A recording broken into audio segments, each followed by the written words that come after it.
चलिए, आज बात करते हैं रामपुर नाम के एक गांव की, पहाड़ों में बसा हुआ। और एक ऐसे वक्त की जिसके बाद ना वहां कुछ भी पहले जैसा नहीं रहा। और वो वक्त था रात के ठीक 9 बजे। तो ये है रामपुर गांव।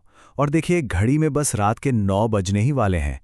पता है, गांव के हर कोने से ना एक अजीब सी एक घंटी की आवाज गूंजने लगती है। एक चेतावनी, जैसे कह रही हो कि वक्त हो गया है। और ये आवाज है गांव के सरपंच विक्रम सिंह की। उनकी आवाज में कोई डर नहीं है, नहीं, बल्कि एक सख्त आदेश है। और ये एक ऐसा आदेश है ना, जिसका पालन अगर नहीं किया तो उसकी कीमत बहुत बहुत बड़ी हो सकती है। तो सवाल ये उठता है कि आखिर रात के 9 बजे ऐसा होता क्या है कि पूरा का पूरा गांव खौफ में डूब जाता है। चलिए देखते हैं वो नियम जिनसे रामपुर गांव की हर एक जिंदगी बंधी हुई है। देखिए, रामपुर में जिंदा रहने के लिए सिर्फ 4 नियम हैं। पहला, रात 9 बजे से पहले हर हाल में घर के अंदर होना है। दूसरा, हर खिड़की दरवाजा एकदम कस के बंद। तीसरा, दरवाजे पर नमक की कह सकते हैं एक पवित्र रेखा खींचना, जो किसी भी बुरी शक्ति के लिए एक अदृश्य दीवार का काम करती है। और चौथा और सबसे मुश्किल नियम, चाहे बाहर कोई भी हो, कोई भी दरवाजा नहीं खोलना है। सोचिए, गांव का हर एक शख्स इन्हीं नियमों के साए में जी रहा है। लेकिन ये डर हकीकत तब बनता है जब वो दस्तक आपके अपने दरवाजे पर हो।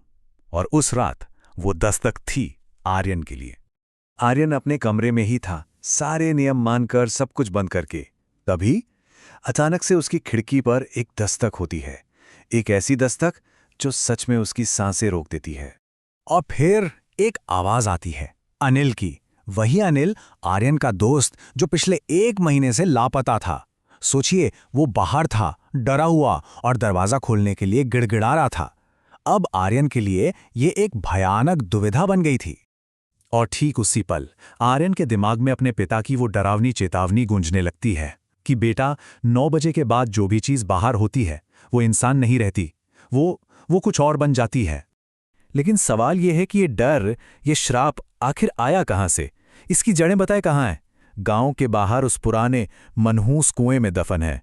और ये एक ऐसा रहस्य है जिसे सरपंच विक्रम सिंह से बेहतर और कोई नहीं जानता। ये श्राप का जो चक्र है ना, ये बहुत पुराना है। आज से 50 साल पहले अनिल नाम का एक बच्चा इसी कुएं में गिर गया था, और गांव वालों की लापरवाही की वजह से उसकी जान चली गई।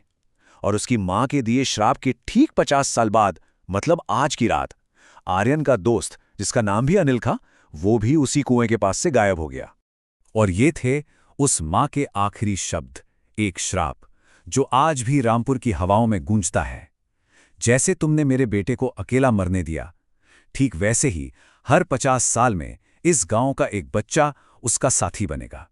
सोचिए, हर 50 साल में इस गांव को एक बच्चे की कीमत चुकानी होगी। और इन नियमों को तोड़ने का अंजाम क्या होता है, ये रमेश की कहानी से बेहतर कोई नहीं समझा सकता।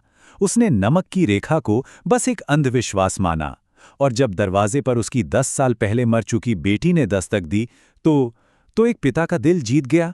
उसने दरवाजा खोल दिया, और बस अंधेरे से न जाने कितने हाथ निकले और उसे हमेशा के लिए अपनी दुनिया में खींच ले गए। बस, अब बहुत हो चुका था।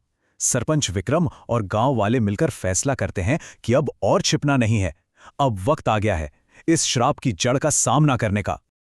लेकिन एक मुश्किल थी। उनके पास वक्त था सिर्फ 10 मिनट का। उन्हें रात 9 बजे की घंटी बजने से पहले उस कुएं में जाना था और वापस भी आना था। सिर्फ 10 मिनट, जिंदगी और मौत के बीच। तो रात के 8:58 होते हैं और विक्रम रस्सी के सहारे उस अंधेरे कुएं में उतरना शुरू कर देते हैं। ऊपर गांव का हर एक शख्स अपनी सांसें थामे खड़ा है। जैसे जैसे विक्रम गहरे अंधेरे में उतरते जाते हैं, कुएं की दीवारों से एक ठंडी, फुसफुसाती हुई आवाज उन्हें चेतावनी देती है। एक ऐसी आवाज जो किसी भी तरह से किसी इंसान की नहीं लगती।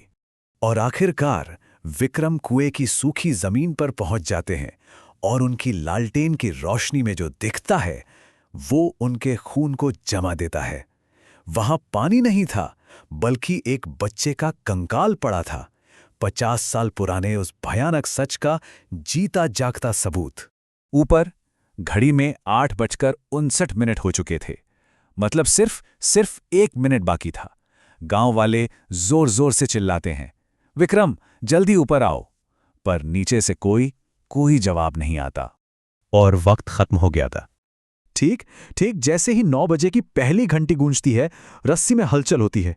विक्रम ऊपर आ जाते हैं एकदम आखिरी पल में, और उनके बाहर आते ही पता है, ऐसा लगा जैसे पूरे गांव ने 50 साल बाद पहली बार चैन की सांस ली हो। उस रात कोई दस्तक नहीं हुई, कोई डरावनी आवाज नहीं आई। श्राप टूट चुका था। तो कहानी तो खत्म हो गई, श्राप भी टूट गया। लेकिन कुछ सवाल हैं जो हमेशा के लिए रह जाते हैं, कुछ ऐसे रहस्य जो शायद अब कभी हल नहीं होंगे। पहला सवाल तो यही है कि रमेश का क्या हुआ? वो आदमी जिसे उस अंधेरे ने निगल लिया था, उसे फिर कभी किसी ने नहीं देखा। और सबसे बड़ा सवाल, आर्यन का दोस्त अनिल। सोचिए, वो लड़का जिसकी तलाश ने इस पूरे श्राप का अंत किया, वो खुद कभी वापस नहीं लौटा। रामपुर की ये कहानी हमें एक बात तो जरूर सिखाती है कि कभी-कभी जो हमें दिखता है वो सच नहीं होता, और कुछ दरवाजे अगर हमेशा के लिए बंद ही रहें तो शायद वही बेहतर है।